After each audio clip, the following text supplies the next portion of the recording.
This is Kevin Conroy, the voice of Batman. This is George Newbern, the voice of Superman. And you're listening to the DCAU Review, hosted by Cal and Liam. Streaming at DCAUReview.com and on your favorite podcast app.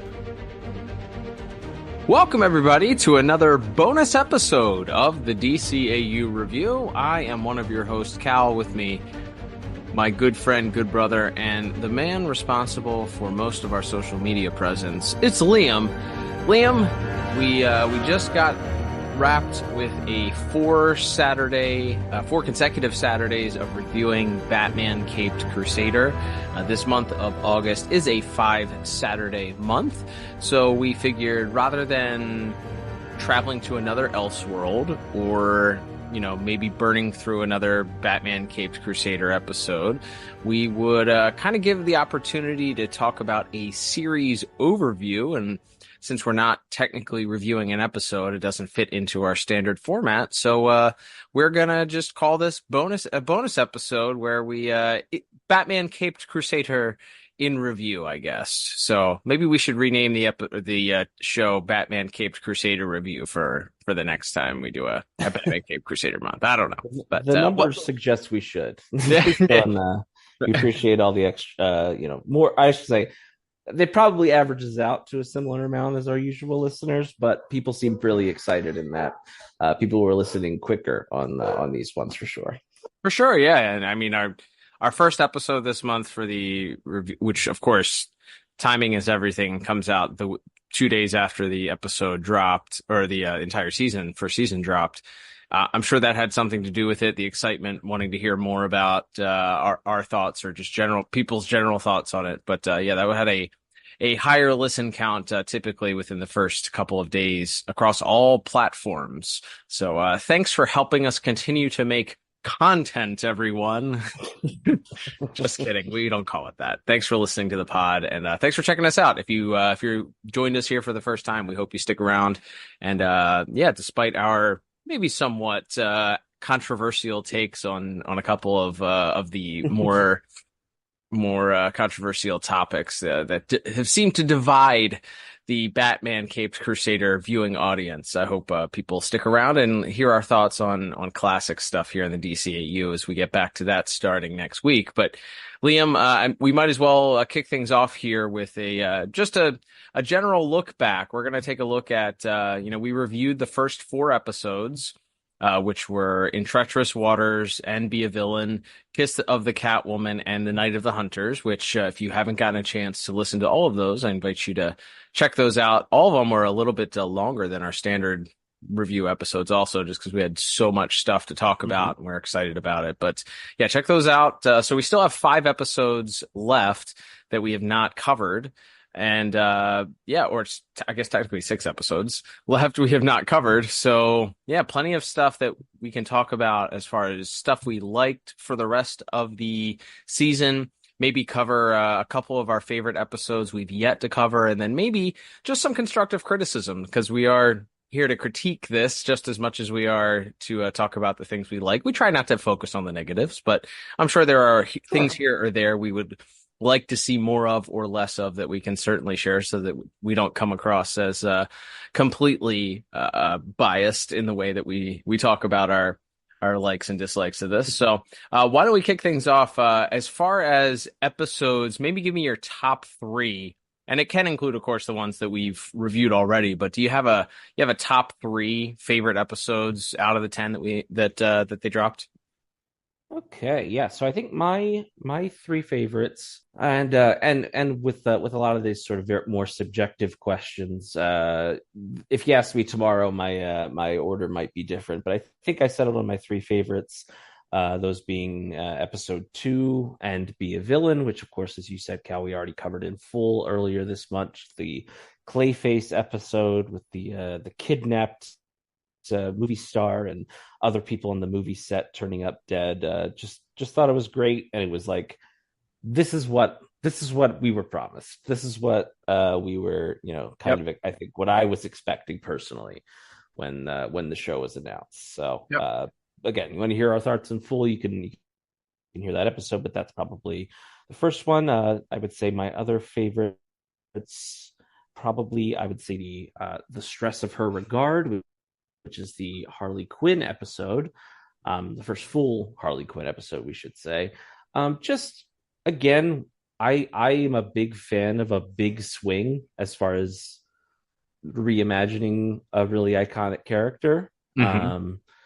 And I think this one does that. I think there are enough elements of the classic Harleen dynamic, as we talked about. They sort of swapped it where the psychiatrist is a little bit more cheery and bubbly, and the villain persona is more terrifying and serious.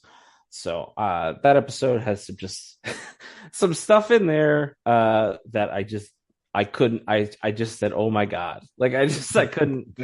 There's a certain sequence in that episode which we will talk about in full someday, I'm sure. But yeah, I think that episode and Jamie Chung's performance as Harley Quinn, because she is pretty light and just sounds like kind of a normal person, and then that episode when the suit is on just flips the switch. I mean, we've talked about that with various actors over the years in the superhero roles, but here I think a villain do the same thing where that switch just flips, and when she's in the suit, it feels like, even though we know it's the same person, it feels like a different person. So that one really stands out for me. And then finally, I think I would probably say the season 1 finale, Savage Night, would probably be my third favorite.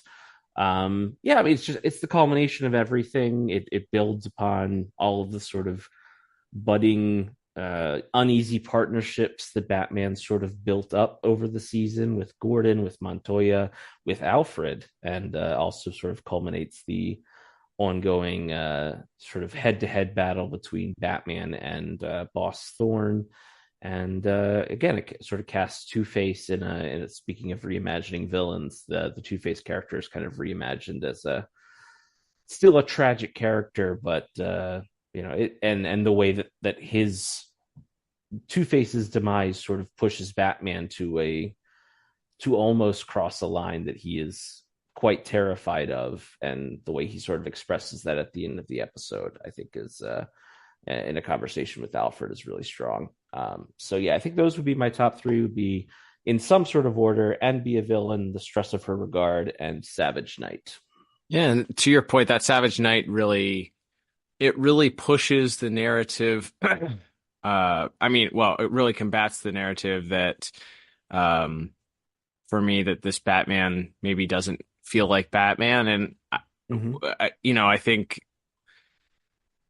there's a very specific scene in that final episode that one day, of course, maybe next year or whatever it is that we get to it, there's a very specific scene in that episode that you mentioned that Batman is forced to or pushed to potentially cross a line that no one that has ever loved or cared for Batman feels like he should cross. And we get to that point just to the brink. And I saw a lot of people upset, voicing their opinions, shaking their fists or keyboards or whatever online about it. But I think that the character growth that we see that comes after that moment, specifically his relationship with Alfred, has certainly evolved from where we stood at the beginning of the season to the end. You see some significant character growths, and it really does make this episode 1 to 10 feel like a contained season of story arcs. Obviously, every episode, there's not continuity across there's continuity across every episode, but each episode can stand on its own, but there are little threads that are pulled throughout the full season, and I like that that's really paid off in that final episode. So that's a good point there with that one. And not to mention, we get a cliffhanger for season 2, which we will of course address when we break out the ever popular speculation station later on in the program here. But for mine, Liam, I think I'm right there with you. And Be a Villain just stands out as just a masterpiece. We went into kind of the full depth, and unsurprisingly, it was the highest rated episode of all of the ones that we reviewed. Both you and I gave it the highest scores out of all 4 of them. So there's a lot to be said about that episode that works, that feels like a great Batman story. It also has a great supporting cast of characters and does a great job of kind of balancing that, while also kind of telling a classic Batman tale that would not feel alien really in any of the Batman eras. So it's great when you get that storytelling that comes out and feels like a Batman comic come to life. And it helps that this one was somewhat borrowed or based on one of those original comics too, of course, but borrowing from the source material to make it feel authentic. But everything from the music and the characters themselves to the look of the episode was really effective in doing that. My second one, and this might be a controversial listing here. It is not in the top 5 according to IMDb ratings, but I went with episode 7, which is Moving Target, and that has Onomatopoeia as the villain. It's a kind of a action adventure where race against time. Batman and Montoya and the commissioner are all working together after the commissioner's had his life, a contract put on his life, and we have a bunch of people that have come to Gotham to try and kill him. And I just love the character. I saw some critiques online saying this character doesn't fit in television because he speaks in these, it's probably onomatopoetic phrases, I would probably say. Yes. I don't know if that's the word, but I just made it one. But the people are like, it doesn't work. I think it works fantastic. It's an interesting character. He looks cool. I was gonna say he looks like such a Steve Ditko character. I know he's a much more modern character. He comes out of the Kevin Smith written Green Arrow run, I believe, but. Yeah, he looks like such a classic, like, lapel double-breasted suit gangster, 50s, 60s comic book character, even though he is a bit more modern in actuality. I think that look is great for this show. And it's interesting because there's a twist at the end that really you don't really see coming, and it may affect long-term storytelling with, some of the characters and the world building that they did. And it makes, Barbara looks like a less like the damsel in distress that has to be rescued every episode, and one that kind of can hold her own a little bit, which is nice. And it's a well-rounded episode, and I think I just smiled from ear to ear from start to finish watching it. It was just a very fun episode. Has a lot of cool Batman doing some investigative and detective work alongside the rest of the GCPD. So I really like that. And then it was a toss-up, honestly, between these two. And since you picked the other one, I'll pick the first one. I went with episode 9, The Killer Inside Me, which is essentially the part 1 of the Two-Face story here. Man, this episode has so much of that DNA of storytelling of tragic Batman villains, and this one, as you mentioned, kind of a new take on Two-Face's motives. He's in some ways a vigilante, but he's more of like a Punisher type, and that he's going out to seek revenge and kill people. And it's interesting because in The Killer Inside Me, we get kind of the aftermath immediately after this acid attack that has happened on him, and you really get to see what amounts to a huge transformation of Bruce, watching his frat buddy go from the guy that he just likes to hang out with and kind of feed this persona of Bruce Wayne to, and give him an alibi every now and then for his for why he is who he is, to he actually has deep concern about his mental well-being, and there's questions about whether or not how much his words have pushed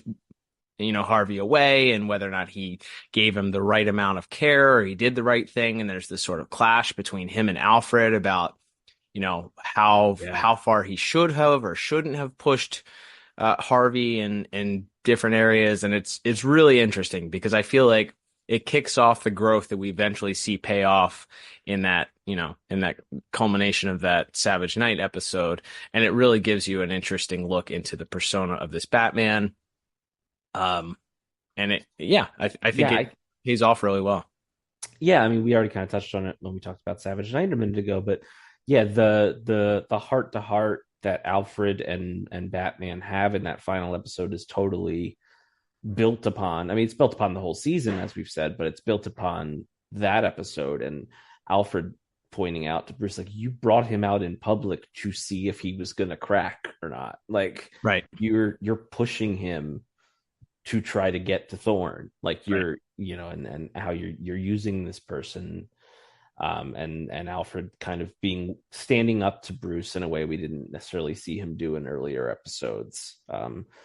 So yeah, I think that's a great episode, and also of Bruce realizing whether Harvey is his, was really his friend in the first place. He doesn't have a lot of people that he talks to, and like, so when he is sort of faced with losing Harvey over this episode and the next one, it kind of this season it pays into the season long arc that culminates in that last little bit of the final episode where he is sort of realizing that he can't stay closed off if he's going to survive everything he's putting himself through and everything that the city is going to put him through. So yeah, this is a big one for that as well.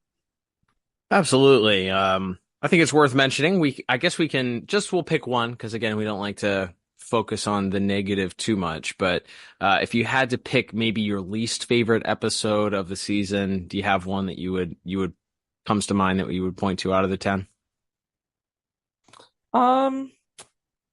Gosh, I think it might be the pilot in Treacherous Waters, which we've already reviewed in full, as mentioned.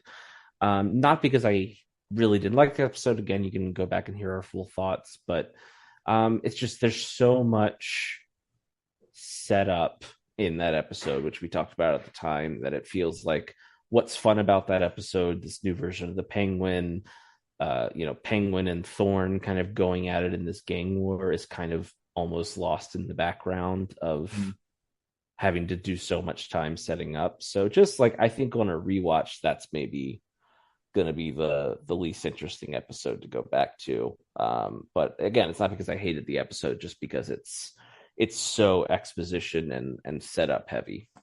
Yeah, that's fair. Man, mine would probably be a toss up between that as well, and maybe the Gentleman Ghost episode. That one is a little bit out there. It feels like a lot of this, despite the fact that we have an episode that features a child vampire and a guy getting his face burned off with acid, and to me, there's parts of that episode that are interesting. It obviously examines the Bruce and Alfred relationship, probably the closest of any in the whole season, especially when Bruce is faced with maybe losing Alfred at the end of that episode.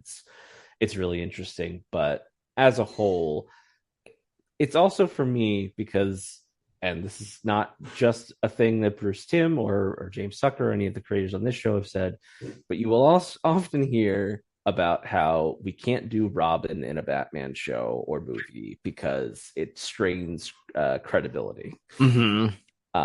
You have literal ghosts in this show now, so I think we should get a kid in red tights sometime soon, and you got at least 4 of them running around in this city. So, well, I was going to say, I think we need to save that for the speculation station to be continued. With our Robin situation. Yeah, I'm waiting for like the shoe to drop and it to be like, I don't know, some kind of projection and like some kind of like a magician, but no, and they bring in a character from like Constantine comics, Hellblazer comics as well, to like a voodoo doctor guy, and it's just like, wow, this seems like a really like a out of left field decision to just introduce full on magic this early in the show. Like, I mean, you think about not again, we try not to compare it too heavily to the original series, but like when Zatanna appears in that episode, she doesn't really have like mystical powers in that first episode. Right.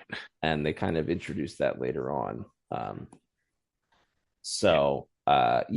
think they. It's not that I hate that episode or anything. We'll get to, maybe I do hate it. We'll get to it down the line if we review it in full. But I think it's just one that's like, wow, that is a big, that's a big swing. That's a big change for when everything so far has been sort of 30s sci-fi, the horror, man-made horrors. Right. And now all of a sudden it's like, yeah, oh, and also there's a ghost and you got to burn up a deed to a house to get him to go to hell. Like, it's an escalation, I guess. Yeah. Yeah, that's probably why, because everything else, despite the fact that you have like a movie Monster Man in the second episode that has, injections that make his face moldable or whatever, it's like, or malleable. It feels like this was a bit of a big jump, and then we kind of continue that with a vampire teenager later on. But that's those stories were told in some facets of Batman right alongside these more grounded, gritty realism. So I suppose it's just continuing the tradition of Batman comics and Batman stories, and that both of them exist. Yeah, like I said, I think there's certainly a point where you can start introducing that sort of stuff. But you feel like that should be a little further down the line. And even with the Noctera or Nocturne, the episode's called, she's a vampire, but she's like a science vampire. Like she has vague experiments done on her that turn her into this thing. So like even there, they kind of hedge their bet. It's not like Dracula didn't bite her and that's how she became. Which to the point where I was like, well, why bother doing this? Because ghosts exist, so why can't vampires? It's just, but again, that's fine. Like you said, you're definitely right in that, especially in that era of comics, both things could happen pretty simultaneously, and then the next issue he would fight aliens or whatever. So sure, it definitely does evoke like a golden age comic for sure. Well, speaking of evoking, I guess that will lead us to our next little topic here. Just a general thought from you, Liam. I'm curious. Obviously, coming into this, some of the pressure added to this show, I think, and probably a large source of the critique that the very loud minority of people that disliked or had significant problems with the show, I would say, is that this is being stood up against Batman the Animated Series for multiple reasons. I mean, it's a Bruce Timm show. It's a Batman animated show. We're living in a time where nostalgia has never been more popular. X-Men 97 was received so well by fans, critics, everyone alike. I assume there were probably people who criticized some elements of it here or there, but I personally didn't follow it close enough to hear them. But I'm nothing's without its critics, but largely, majority, everybody seemed to like it and was excited about it. Now, that being said, the creators sort of push themselves into that bit of a critique when they start saying things like it's more Batman the Animated Series than Batman the Animated Series. So you are absolutely opening yourself up for those criticisms. So it's not to say that people can't have those opinions. Everyone's welcome to an opinion.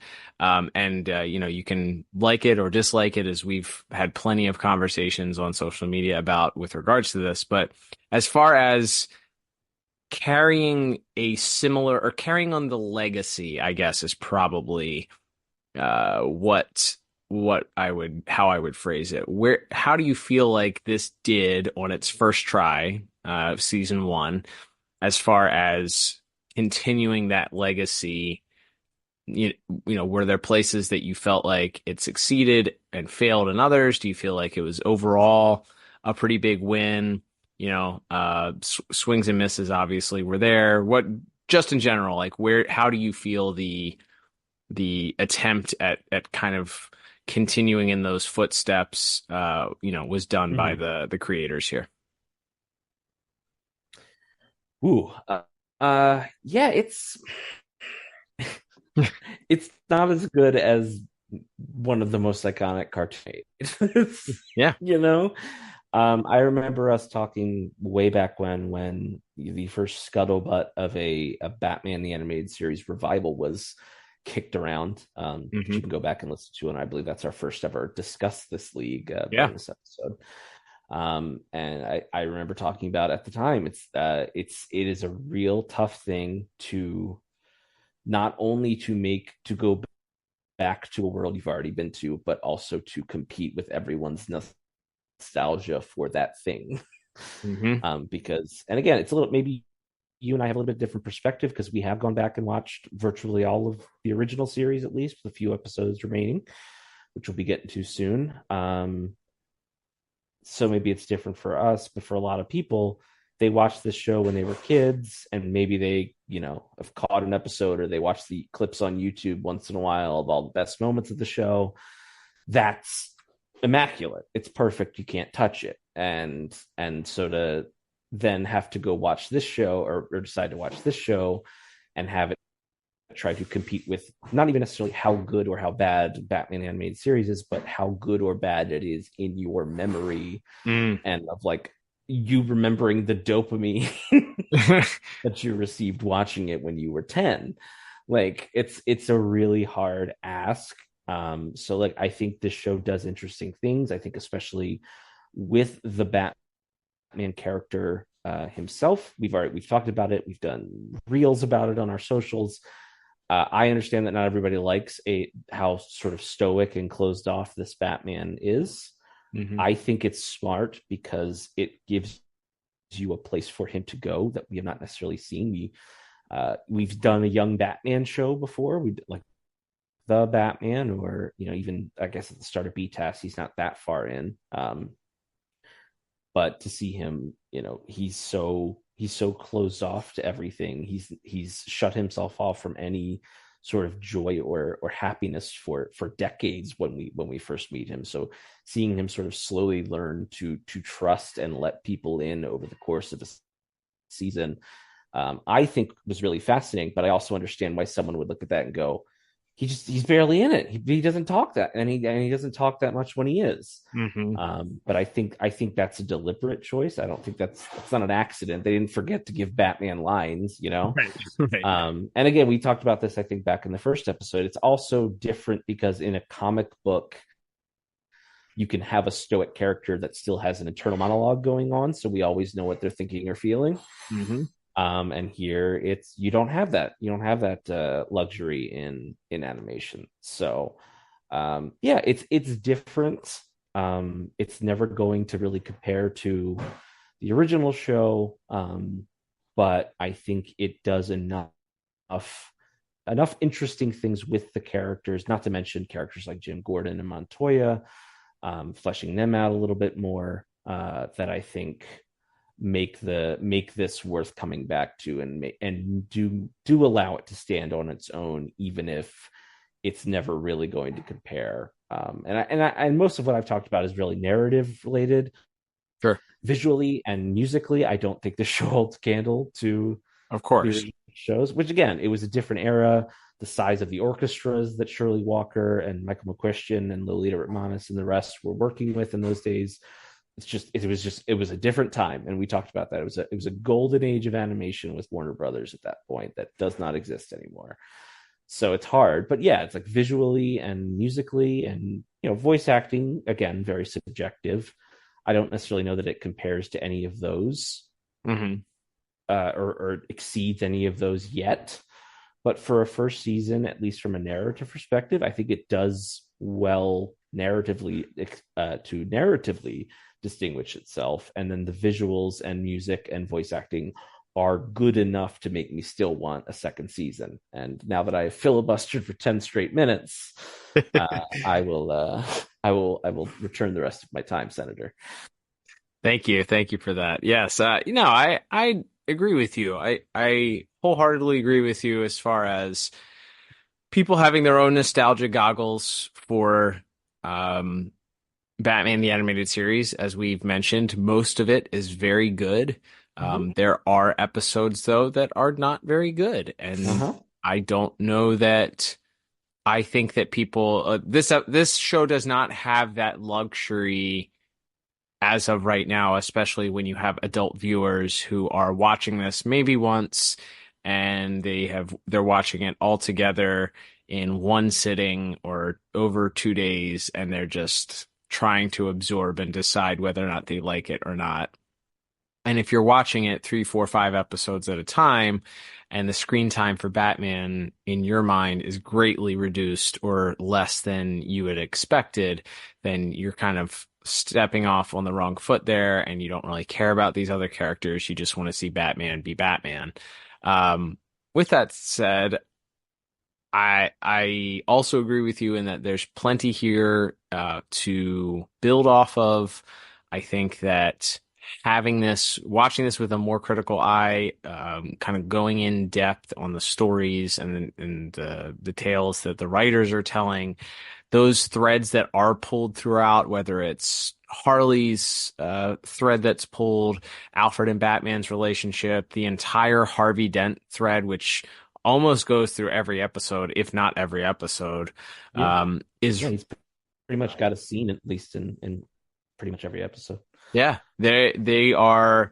those stories are the ones I think that you cling to, and then you get the big payoff at the end of the year, or end of the season rather, and end up making it feel like maybe the stories are better than you would otherwise do if you're just kind of like, not enough Batman, not enough, not enough action, I don't want to see XYZ in my Batman cartoon, like some of the more harsher critics have been saying. So, I think I would, we'll talk about it in a second here on things we'd like to see in season 2, but I don't know how realistic it is, but I would love a better budget for animation. I think that could be one thing. There are some things that are interesting and that look neat, but I think it is a little bit stiff, especially when you compare it to, some of the more modern pieces of animation that are heralded. Obviously, budgets are a big thing. This was produced at a time with a lot of upheaval, which seems to continue at WBD. So who knows what that budget looks like going forward.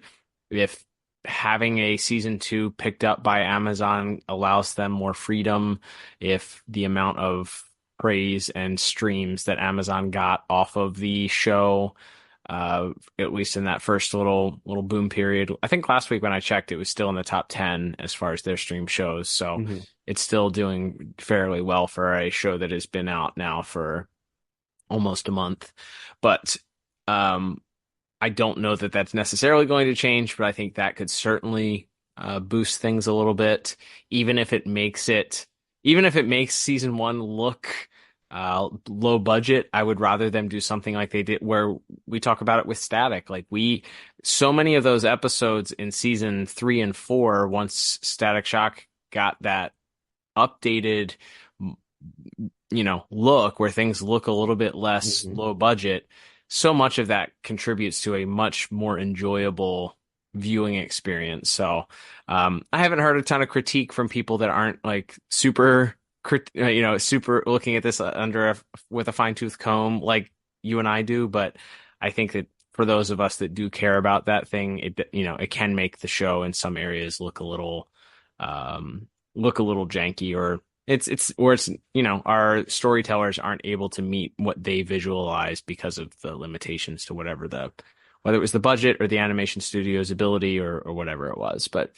music, I think you're right on with that too. We're in a completely different era. I think also probably the purpose of the music, we talk about it all the time. The original Batman cartoon was a cartoon for children. So what do kids like? Crazy, if you're going to have music in a show, it can't be ominous, like Law and Order killer music. It's got to be fun and fanciful, and you got to have theme songs. I would love that to be more included for a season 2, to have character specific themes and things that kind of return in musical notes, kind of homaging that original idea. But again, it's kind of its own thing, and it's meant to be darker, and it's meant to be more serious and invoking of those those serials in the 40s and the 50s. So it's not a one for one, so we have to keep that in mind.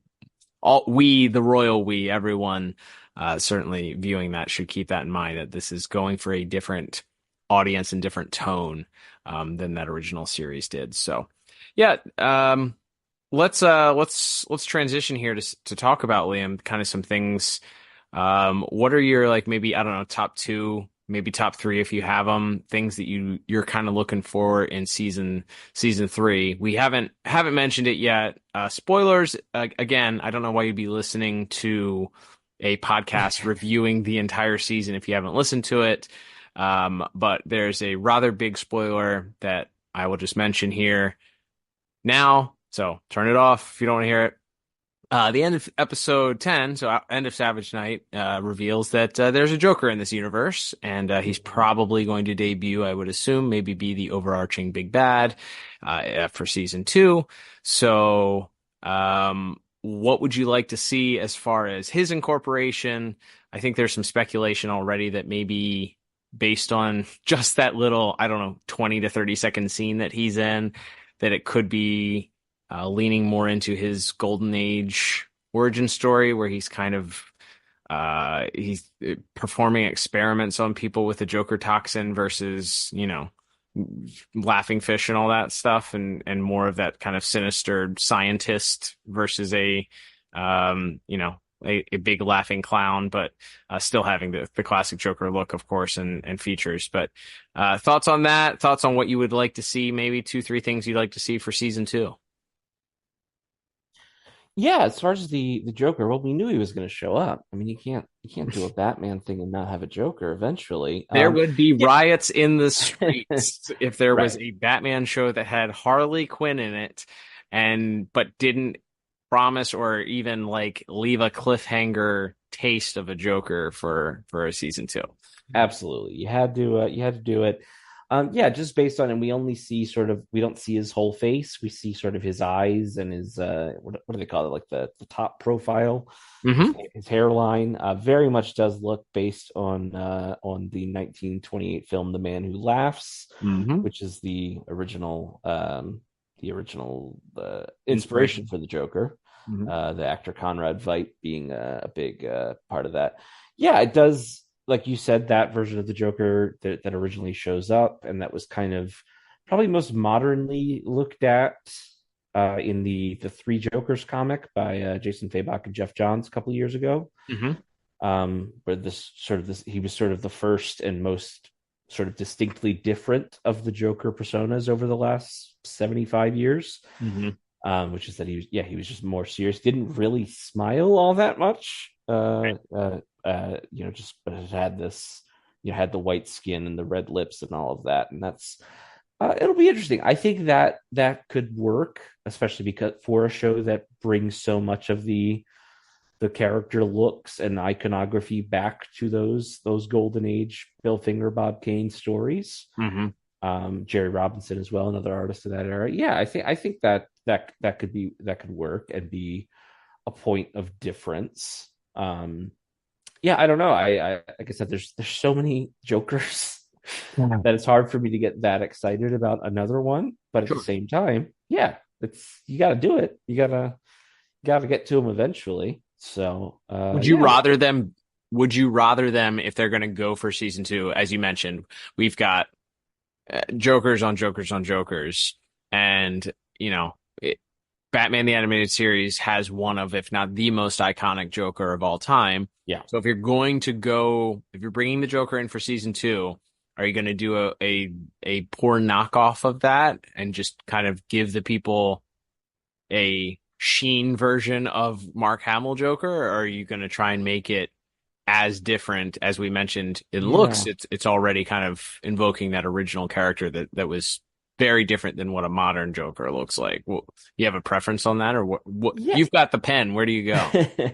Yeah, I think maybe for my own personal taste, it would almost be fun to kind of break the old Paul Dini rule. The old, he always talked about the balance of the clown and the killer. That he's this theatrical showman, and he's a comedian, and at the same time he's also this lunatic that will kill you at the drop of a hat. To maybe just go more aggressively into, he's maybe it's not his smile that he wants everyone to look at. It's the smile he's giving everyone else, which you see him, as you said, testing the toxin on various people, and they're all sort of have these mangled faces from the way the toxin affected them before he gets to the final person who is sort of in the middle of dying from it, and does sort of get to his his standard of Joker smile. So that could be something a little bit more interesting, to have it be have him be less manic, him be less over the top, and have it just be what he's doing to the people, the people of Gotham, instead be sort of where the mania comes from a character like that. That would definitely be a different take than we have seen, and that we have seen in most recent media. I feel like it could work also because in some ways, I think the Heath Ledger Joker, who is obviously probably 1A of Mark Hamill, is the most memorable Joker of all time. I mean, of course, Jared Leto takes the cake over all of them, but I kid, of course. Heath Ledger, it's crazy to think that Heath Ledger is probably going to go down as the most memorable Joker when Jack Nicholson played the first silver screen Joker after Cesar Romero, Yeah.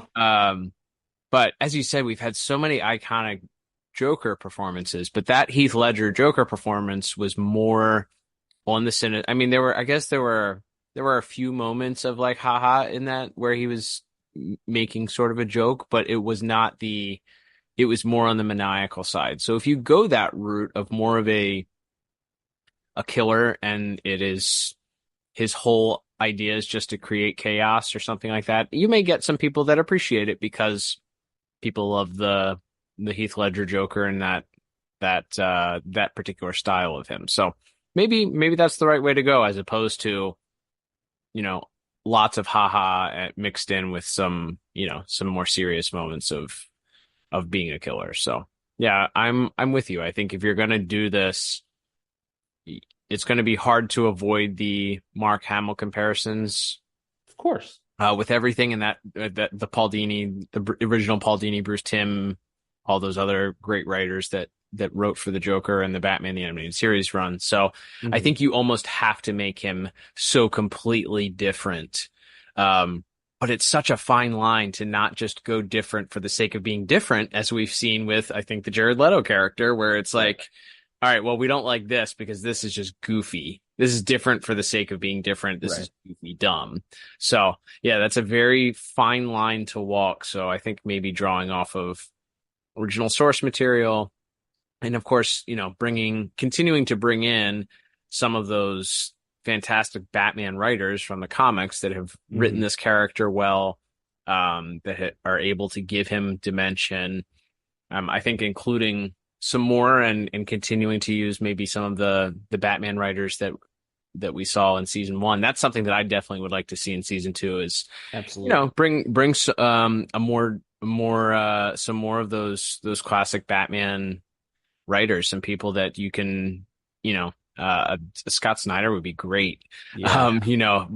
Somebody that has defined maybe the last 10 or so years of Batman, and have written some of those really, really legendary, great stories. That, I mean, Zero Year is a great example of somebody who's kind of taking that Batman origin story and that those first days of being Batman and kind of giving them a new spin and a new look on them. And I mean, that's kind of what you're doing here with this Batman. So bringing in some more of those comic book writers would be I think would be great to see, to kind of put their thumbprint, and as well as kind of a spin on these different characters, as they've been helming these characters for the last 10 to 15 years, or you can even go back even further and go back to the 90s or the 80s and kind of pull out some people. Heck, maybe even go back to the well and get some guys like our friend of the show, Kevin Altieri or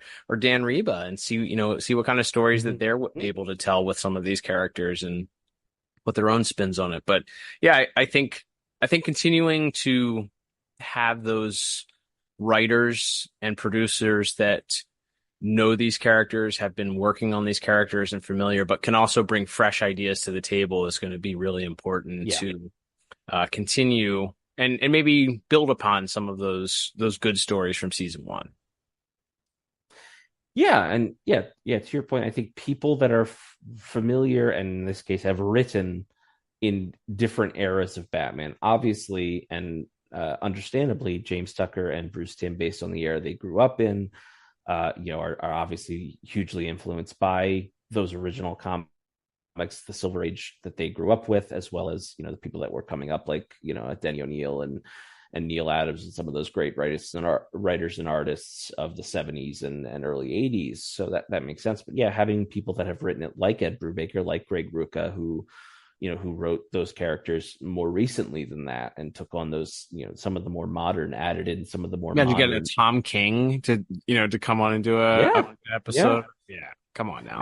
Absolutely. Yeah. I think bringing in more voices who have explored certain areas, especially if you're going to use characters, a Court of Owls feels like it could fit in this show really well. For sure. Absolutely. So why not go get the guy who, along with Greg Capullo, created that, that world to implement it. I think that would be awesome. So yeah, that, and just touching briefly back on the Joker thing, what you could also do is present a Joker unfolding the same way we watched Batman over this first season, where he is more closed off, and then as he has more interactions with Batman throughout the show, he begins to morph maybe more into, and maybe eventually you do have him and Harley interact, and eventually you do have him and Harley even join up, things that could, as he interacts with more of these weird colorful characters of Gotham, heroes and villains, maybe that could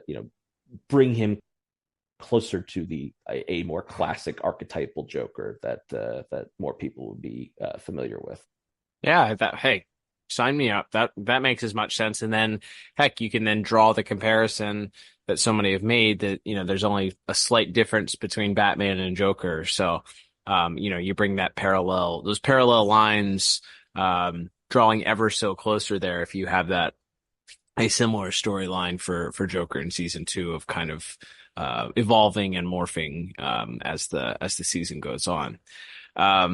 Yeah. All right, Liam. Well, I guess that brings us to our favorite moment of these bonus episodes, especially when we're talking about Batman Caped Crusader, and that is the speculation station. Whoop whoop. We've already been talking a little bit about speculation here for what the Joker storyline could look like. We mentioned before briefly, and I'd love your thoughts on it. So episode 8, Nocturne, has not 1, not 2, not 3, but 4 cameos, pastiches perhaps, or they may very well be this universe's Robins. And in a way, there's 4 orphans, one named Dick, one named Jason, one named Stephanie, and one named Carrie. The only one missing was Tim. That's right. No Damian yet. And no Damian, yes. So you cover almost all of the bases there for classic Robins. So it felt to me like, in a way, this was saying, like, well, there's not going to be a Robin here, so don't speculate that we're going to throw Robin here in season 2, because this is Dick, this is Jason, this is Stephanie, this is Carrie. So again, you leave the door open for Tim Drake, you leave the door open for Damian, but I guess in a way you could also explain away that these characters were just fun little Easter eggs and not meant to actually be Dick Grayson or Jason Todd, because they don't ever give last names, right?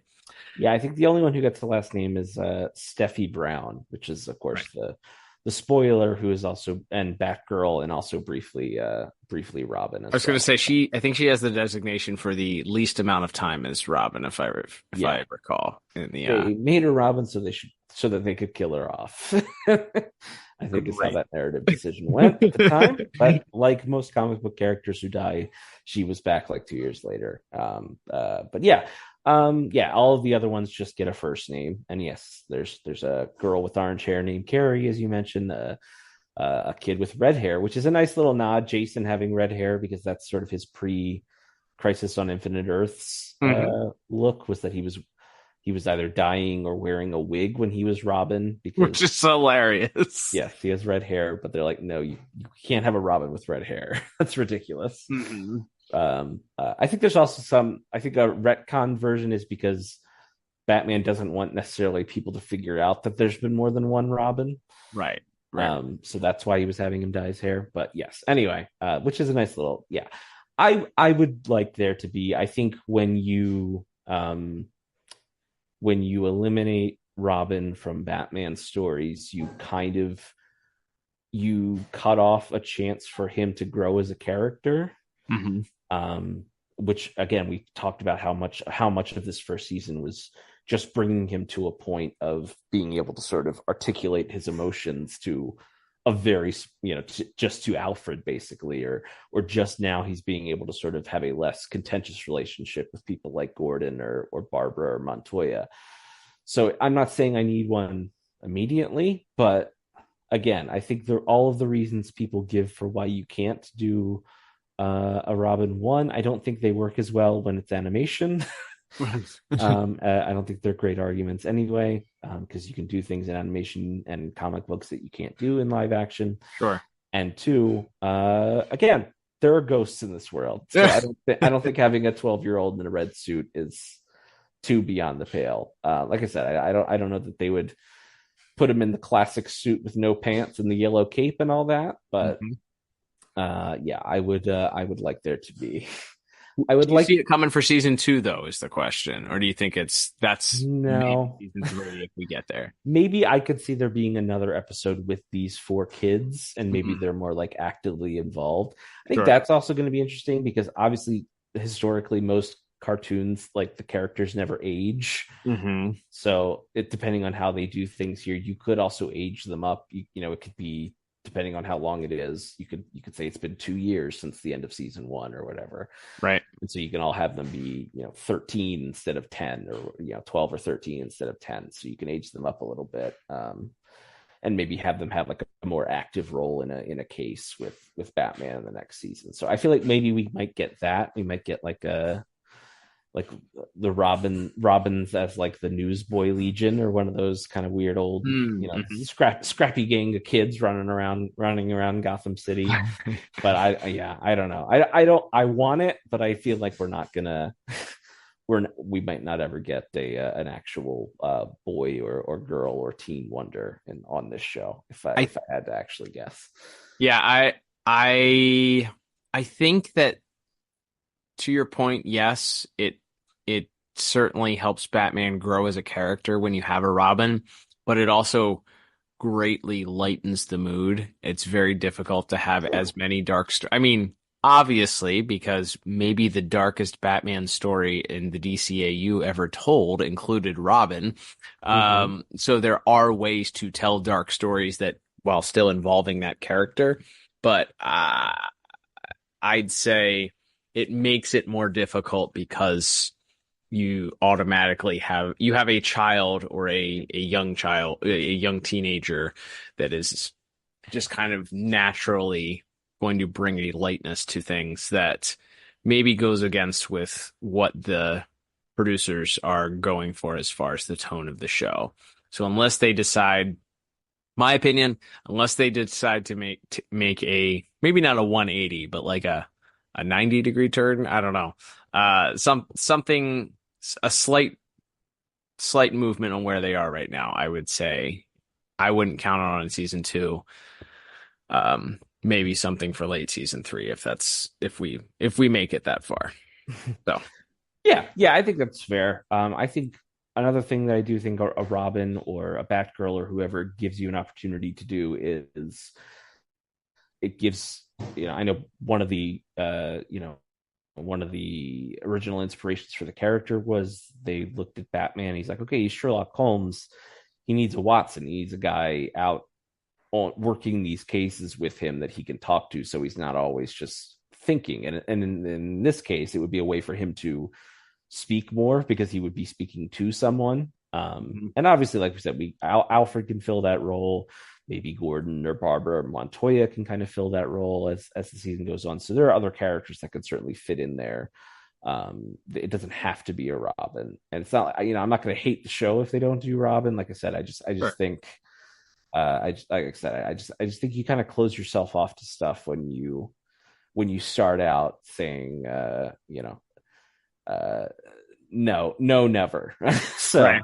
We'll see. And they didn't say it in so many words, but I mean, and to be fair, the Robins, as mentioned, are not the only, DC characters who have another alter ego who meet a different fate than, or are portrayed differently than they would be in their original costs, from Jim Corrigan to Eel O'Brien to some of these other characters that do one day become superheroes. There's plenty of room here eventually, and I know that's one of the things James Tucker and Bruce Timm said. I think you kind of alluded to it. It's like, look, if we get to 100 episodes, sure, maybe we'll look at a Superman or some Robin or Batgirl or some of those characters. But right now, we're just trying to focus in on building out Batman as a character first. So I will begrudgingly accept that, even if my Robin fanboy is showing a little bit in this section.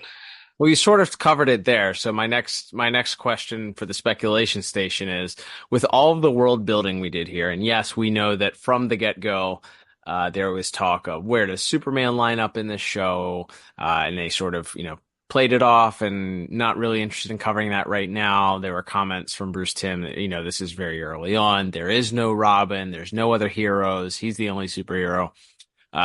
With that said, as you mentioned, we had Eel O'Brien, who eventually turns into Plastic Man.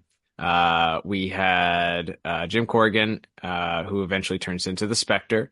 We have, I will say, traditionally in the comics, right, maybe not the case here. We had an episode with a ghost in it, and then we have Jim Corrigan, the Spectre. So, right. Maybe that whole episode was about setting up the opportunity for him to come back as a ghost, so that it wasn't completely abnormal. I don't know.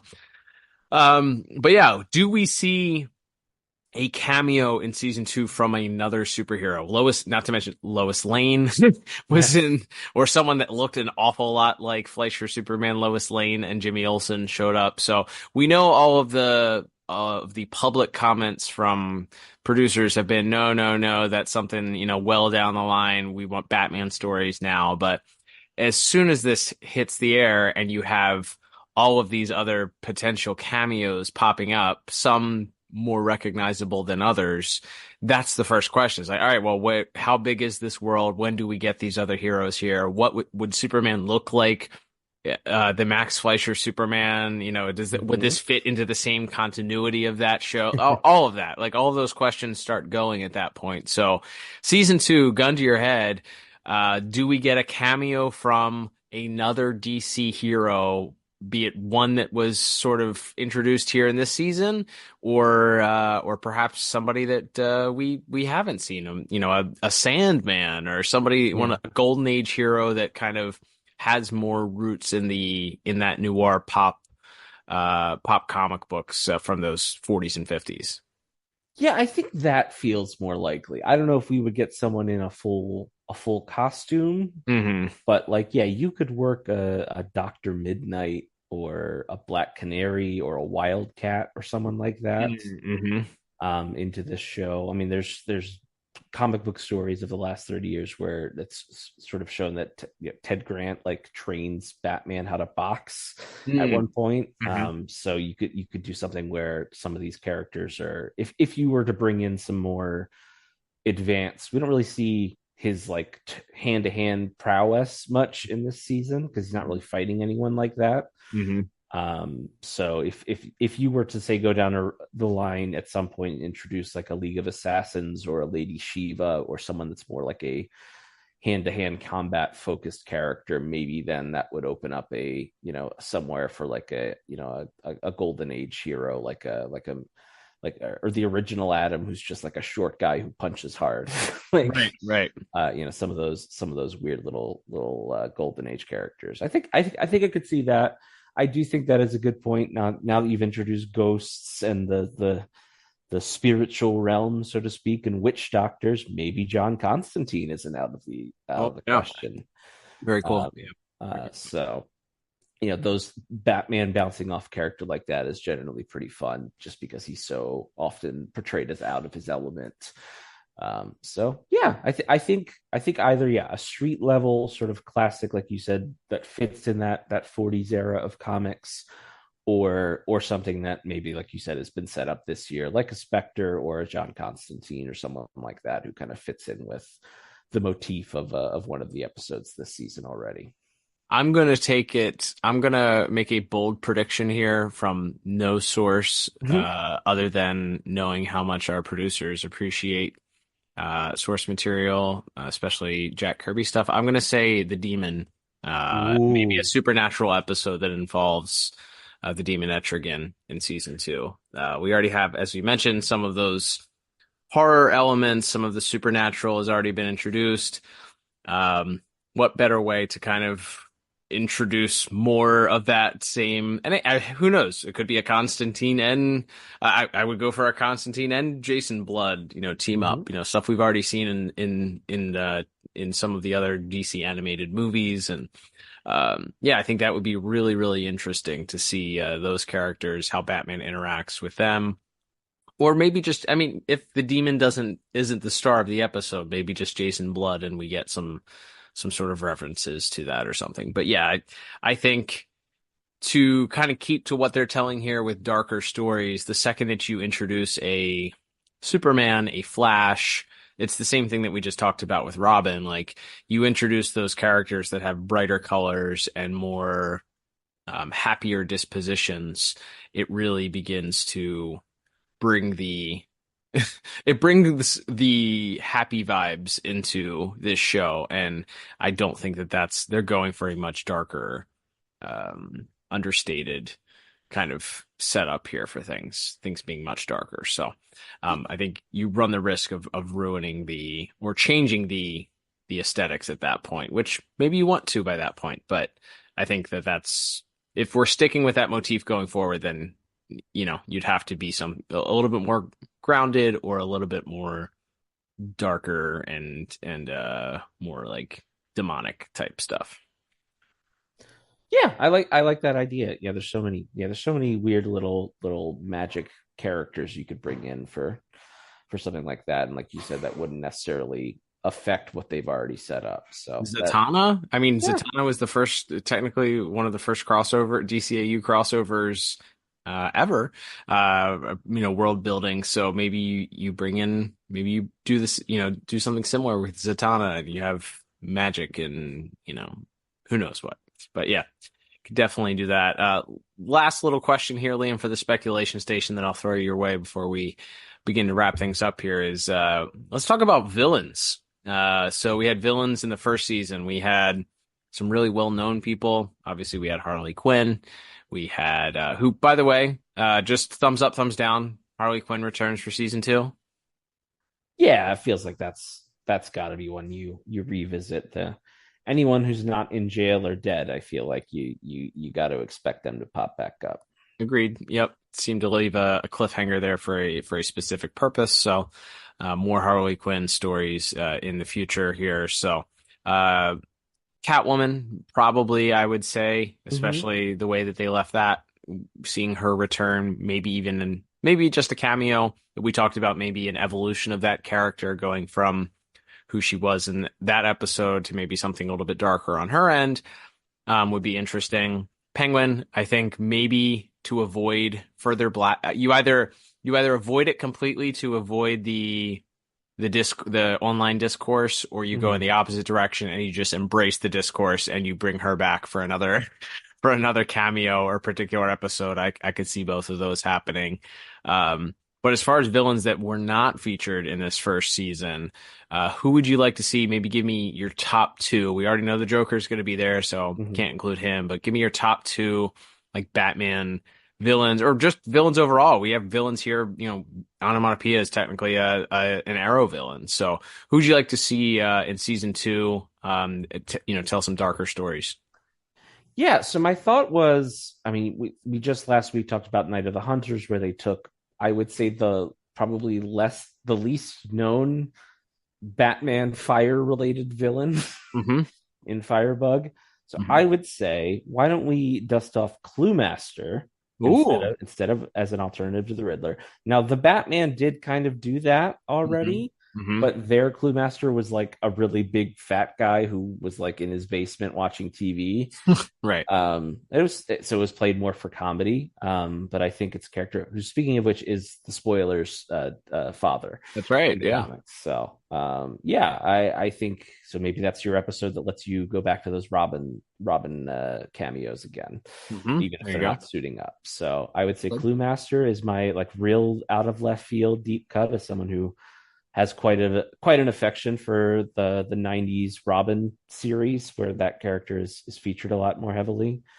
I think that would be a fun little twist on maybe what would be expected.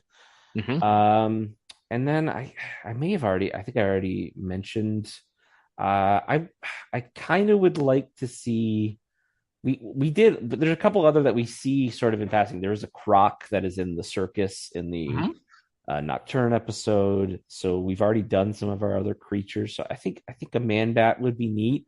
But is that one that's like, they're being that On Leather Wings is the first pilot episode of the original series? Is that like too iconic to touch? Like that transformation sequence, everything they do, the body horror stuff is like, so I think that would be interesting. It's like, okay, so what do you got that's new for me with a Man-Bat this time around? Or another one of those sort of horrific Jekyll Hyde type monster, like universal monster Batman villains. Like who you got for me? So I would say Man-Bat and Cluemaster, which I know is a really random pair, but like I said, I was trying to go off the beaten path since this show did that a little bit this season.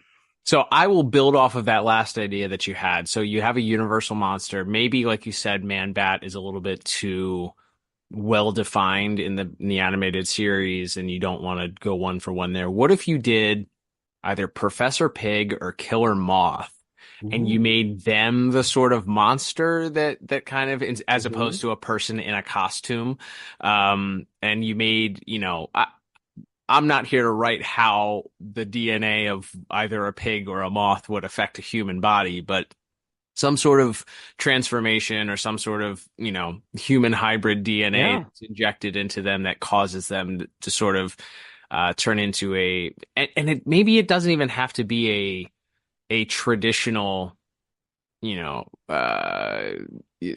scary movie monster in that way, but just in some way, I guess kind of like how they did Clayface, where it was more grounded in realism. I don't know how you do that with a man that's half pig or something like that, but again, not for me to decide. So you could do it you could take one of those characters, because they both are, Professor Pig is certainly very interesting, and I think both his persona in the comics. I think the Arkham storyline that happened in which Arkham game was that he was in? Was that Arkham Knight, I believe. Arkham Knight. Okay, yeah. The Arkham Knight storyline's really kind of creepy. You could tell some really creepy stories with that guy. So maybe you don't have to use Professor Pig as a human hybrid monster. But I just think when you said that, I was like, oh man, both of those guys are based on animals or creatures. Yeah. So maybe there's some versions of Killer Moth that I think they're more bug-like. I think he's one of those characters that like makes a deal with the Satan equivalent in DC Comics, Neuron, and gets turned into a Bugman. There's also the sort of alternative Bugman, Helgramite. That's right, yeah. Character who got some play in the 90s and really hasn't been touched since, as far as I know. Yeah, those could be. Heck, you could put all three of them together. Yeah, you have a whole bunch of. Yeah, exactly. Yeah, you could have that would be. You talk about like a redemption arc The episode that Bruce Timm personally calls the worst episode in the history of the DCAU, the Terrible Trio. Taking another crack at them would be that's my wild card bonus suggestion. Is Terrible Trio redemption arc. I like that. And then somebody who I think, looking back at how he was personified in the comics, again, I'll mention the Arkham games, and then versus how he was kind of used in Batman the Animated Series, I really think Hugo Strange would fit this very well also, especially if he's more of a psychological threat to Batman, perhaps a psychological he's torturing Batman psychologically, something like that.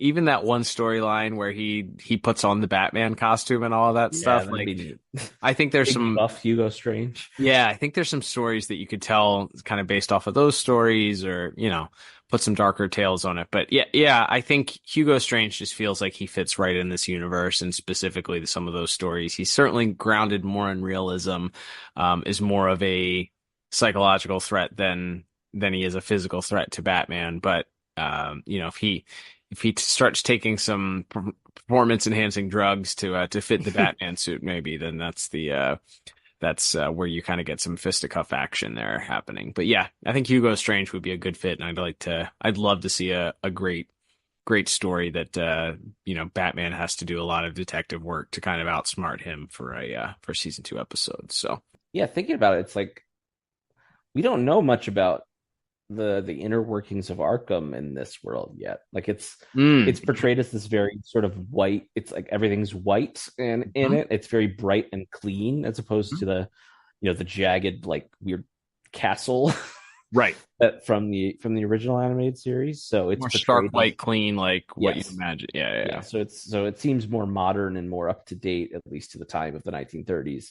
So we don't know who the head psychiatrist of Arkham is yet. We don't know any of it. So there's places where some of these folks could pop up, and again, talk about people like Professor Pig or Dr. Langstrom or someone like that. Like, there's lots of places you could fit some of those people in if you wanted to go that route. So yeah, I love the Hugo Strange idea though. And I mean, it was sort of the old Hunchback version from BTAS, but in that black and white Strange Days short that Bruce Timm did for the Batman 75th anniversary, that I think is kind of seen as almost like a dark pre-pilot for this show. Right. Obviously Hugo Strange was in that. So yeah, talk about fitting an era, fitting a time period. A mad scientist is almost a need for a show like this. My bonus third pick is going to be Scarecrow. Also, we all know that Professor Crane gets a mention in the episode that we reviewed last week. So a darker, somehow, like, I think we can agree that the new Batman Adventures sort of did Scarecrow more in a terrifying way than the Batman. Maybe the one or two villains that were upgraded for the new look of the new Batman Adventures, but. Yeah, I think it would be interesting to see what sort of stories you could tell with a character whose main the main threat to Batman is this instilling of fear for a character that is supposed to have no fear, so or not be affected by fear. So yeah, I'd love to see that potentially also. So lots of meat on the bone for a season 2. And if they haven't already inked a deal for a season 3, you would hope that they're going to come out guns blazing with some really interesting stories and maybe lean into some of those other characters that, are maybe B or C list, but also, some more of the well-known characters also coming through. So, looking forward to that. Absolutely. All right, Liam. Well, that will begin to wrap us up for this week. Thank you, everybody, for tuning in to this episode. As we mentioned, thanks for tuning in all month long to listen to our Batman Caped Crusader reviews. The Caped Crusader will return, we promise. Probably not in the calendar year of 2024. We have a busy calendar set up here. We're still celebrating the 85th anniversary of The Dark Knight. So we've got some great stuff. We're also celebrating the 25-year anniversary of Batman Beyond. And we're still rolling through with our final episodes of Batman the Animated Series. Speaking of which, Liam, as we turn the page to September, it seems only fitting that in honor of the 85th anniversary of The Dark Knight, we continue with the final month. Believe it or not, we've reached the end of our Batman the Animated Series, or at least for the original run, reviews, and we will kick that off next week with the run of the final four. That's right, Cal, and we will not be alone for at least the first week of the month, as we will be picking up where we left off in production order with the episode Lockup. And for his first solo outing as a guest on our show, we are joined by the great Dan Reba, the director of that episode. So we'll be talking with Dan all about it's for that Lockup character, the very still prescient social commentary that comes along with that episode, and some other fun behind the scenes bits. So really excited for you to hear our conversation with Dan next week.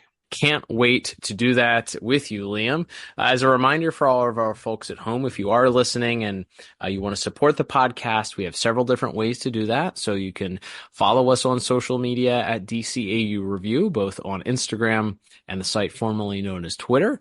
You can follow us on there. Lots of interaction going on. Lots of discussions having both about Batman Caped Crusader, DC Animated Universe, and everything else DC right then and there on social media. Join the conversation. Give us a follow and tweet us your thoughts also about this. We'd love to hear your thoughts on the Batman Caped Crusader. You know, are we way off on our overall assessment? Plenty of you have told us that we are, and that's okay. We appreciate that. We appreciate the discourse and the respectful back and forth about if you're nice. Yeah, if you're nice and you're not a complete jerk.